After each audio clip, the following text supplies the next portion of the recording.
Okay, welcome back. Today we're going to be looking at rules of indices, and there's 4 rules that I'm going to show you. You need to know them all, and I'm going to show you one here. So the questions are written in blue. I'm going to do my working out in green, and then the key points, okay, I'm going to write in red. And the red bits are the things you must get out of this lesson. Okay, so first one, I've got x to the power of 7 times by x to the power of 4.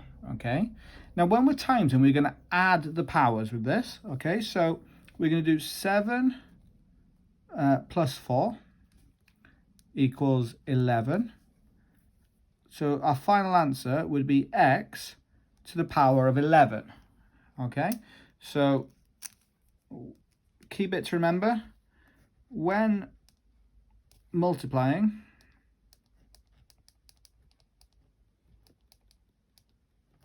you add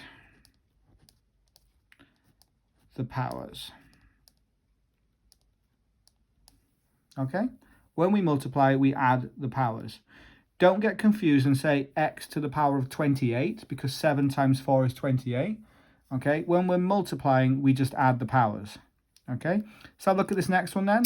So we've got y to the power of 10 divided by y to the power of 5. Now, don't get confused here. The answer to this is not y squared, y to the power of 2, okay?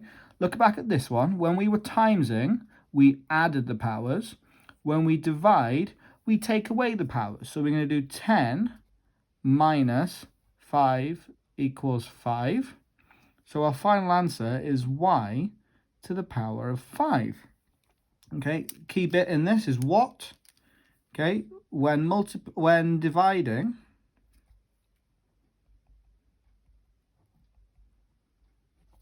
okay, you subtract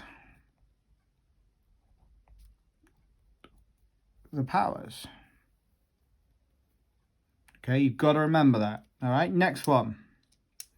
So with this one, we've got t to the power of 4 times by, to the power of 7. Now, when we have brackets like this, we multiply the powers. Okay, so we do 4 times by 7, which is 28. So we'd end up with t to the power of 28. Okay, key bit, what am I going to say? Okay, get the pen to work. We've got with brackets, okay, multiply the powers. Okay, last one then.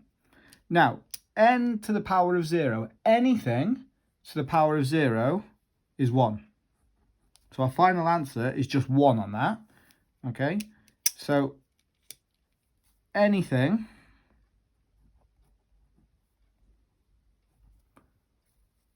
to the power of 0 equals